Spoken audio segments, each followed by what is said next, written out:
Vous nous parlez, Axel, ce matin d'un assureur, en l'occurrence Groupama, qui lance un nouveau service d'aide à la conduite. Alors en fait, c'est une application qui permet de choisir la route la moins accidentogène, celle où statistiquement on a le moins de risque d'avoir un accident. Oui, Groupama a répertorié et localisé tous les accidents en France sur 7 ans, donc 700 000 accidents en tout, et lance aujourd'hui donc cette application qui vous propose 2 itinéraires pour un même trajet. D'abord l'itinéraire le plus court, ou bien le plus sûr. C'est d'ailleurs le nom de cette application, le trajet le plus sûr.fr, donc les routes où il y a le moins d'accidents en France. Si on choisit le trajet le plus sûr, hop, on a une petite réduction chez Groupama ? Alors non, pour l'instant le service est neutre financièrement, service gratuit, mais figurez-vous que oui, Groupama ne s'interdit pas un jour de proposer des réductions à ceux qui emprunteraient systématiquement ces trajets plus sûrs. Après tout, moins d'accidents, c'est moins de réparations, donc des économies pour les assureurs. Alors pourquoi je vous parle de ça ce matin ?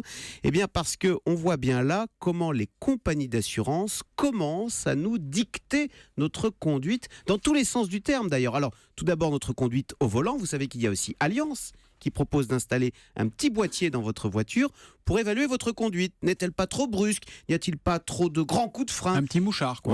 Voilà. Et si vous êtes bon conducteur, vous payez moins cher. Donc les autres, comparativement, ils sont désavantagés.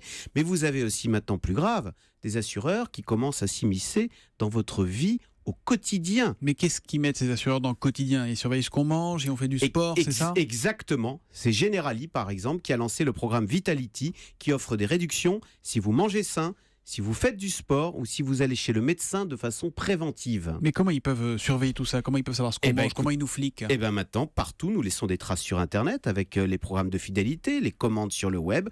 Alors c'est vrai que ce mariage qu'on voit à l'œuvre d'Internet, des big data et des assureurs est à la fois fascinant et quand même effrayant, parce qu'on voit des compagnies d'assurance qui nous disent comment il faut vivre, comment il faut nous comporter pour faire de nous des citoyens parfaits et peut-être un jour sanctionner les autres, les mauvais citoyens, entre guillemets. Qui se cachent donc peut-être derrière cette initiative de Groupama qui veut nous faire passer par le meilleur chemin. Merci beaucoup, Axel.